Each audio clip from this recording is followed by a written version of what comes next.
महाराज एक शहर में जाते हैं और वहां पे सत्संग करते हैं।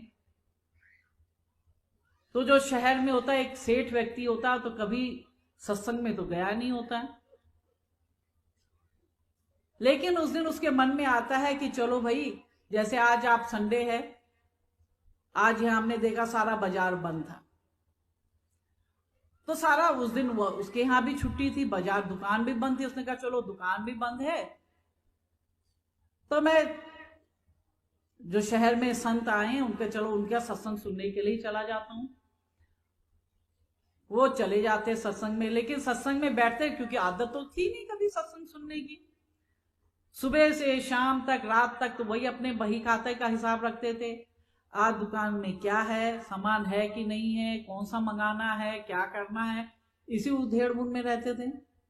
तो सत्संग में बैठ तो गए, लेकिन ध्यान वही रहा कि अरे कल बाजार खुलेगा, दुकान खुलेगी, तो मेरी दुकान में ये सामान नहीं है, इसको मुझे मंगाना है, जो मंगाया था वो आएगा कि नहीं आएगा, वो मेरा नौकर छुट्टी पे गया था वो आएगा कि नहीं आएगा, यही दिमाग में घूमता रहा।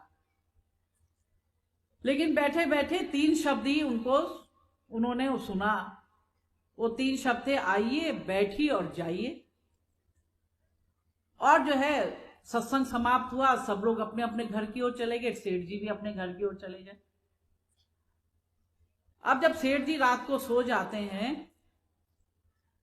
तो रात के समय में एक चोर खिड़की से उनके कमरे में प्रवेश करता है कि सेठ जी हैं, शहर के बहुत बड़े सेठ जी है, बहुत इनके घर संपत्ति है, तो उनकी चोरी के इरादे से आता है। तो जैसे ही वो खिड़की खोल के जैसे ही कमरे में प्रवेश करता है, तो सेठ जी को वही सत्संग में गए हुए थे, तो वही उनके सपने में भी वही आया रहता है, तो वही उनको 3 शब्द सुने होते, तो उनको कह देते हैं आइए। चोर कहता है कि ये सेठ जी उठे हुए हैं, और जैसे ही मैं अंदर प्रवेश किया इन्होंने कहा आइए, वो एकदम से सकपका जाता, खड़ा हो जाता है। तो सेठ जी ने जो दूसरा सत्संग में शब्द सुना होता बैठिए, तो कहते कि बैठिए।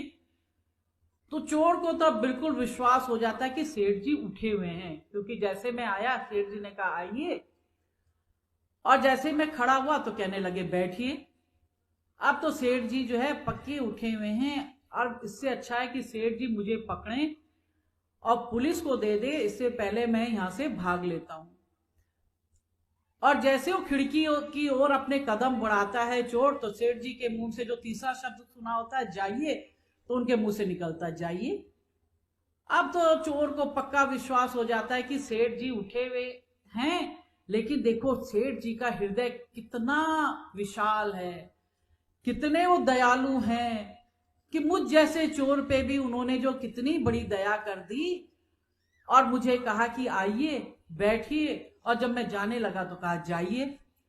अब चोर का हृदय ग्लानि से भर जाता है कि देखो मैं चोरी करने सेठ जी के घर में आया, और सेठ जी इतने बड़े दयालु हैं कि मुझे पकड़ के चोर को ना देके मेरे लिए कहा कि आइए बैठिए जाइए।